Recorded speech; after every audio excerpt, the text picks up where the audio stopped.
Politically correct and cancel culture, inclusiveness or censorship.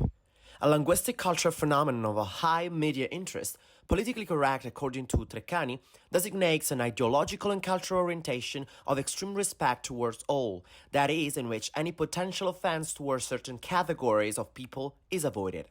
In simple words, there is a tendency to modify or eliminate certain expressions deemed offensive to certain individuals, determined by gender, sexual orientation, ethnic or geographical background. Yet, political correctness is reduced to a set of cautious to be followed, so that no one is offended. For many, a hypercritical discussion, because by now you can't say anything anymore. Nonetheless, could it be that political correctness is just a linguistic make-up that favors form over content? The aim of this thesis was to answer this by analyzing the phenomenon of political correctness and cancel culture, not in a popularized way, but by pointing out with a critical eye all its nuances. Its origin and evolution are discussed, starting from the American culture up to the moment when it blended with the European context. The phenomenon was carefully analyzed from the linguistic point of view with a particular reference to the philosophy of language, Socrates, Plato, signifier and signified. The concept of word was explored in depth, and its ability to influence through the theory of the cyclical nature of language was narrated. Next, in the analysis of these phenomena, the reader was taken inside three distinct realities: gender issue, LGBT rights, the phenomenon of linguistic sexism, and the concept of inclusiveness, talking about entitlement and how words and prejudice can hurt. Second, racism and discrimination, analyzing prejudice and offensive language towards the Afro and Roma and even Sinti communities.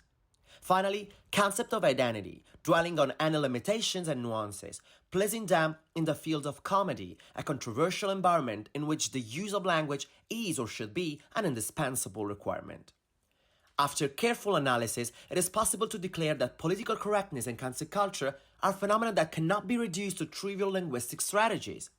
Political correctness is true, real, visible in every context of society. It is the social response to centuries and centuries of discrimination and injustice.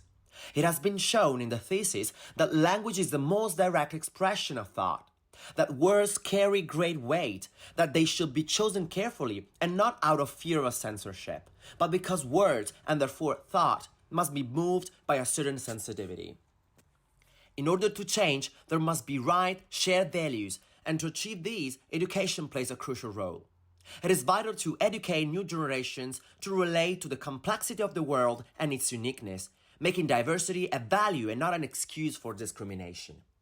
Therefore, changing the words without changing the thinking represents a failure in itself. If the creation of new social values does not come about, then we will always witness the proliferation of cliches, prejudices, stereotypes, and consequently, incidents of violence of all kinds. The era of absolute and irresponsible freedom of expression is coming to an end. An era in which everyone can spread preconceptions, racism, discriminatory thoughts without concern for the sensibilities of others.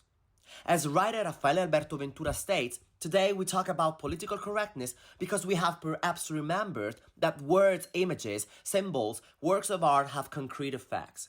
Signs command, threaten, excite, frighten, humiliate.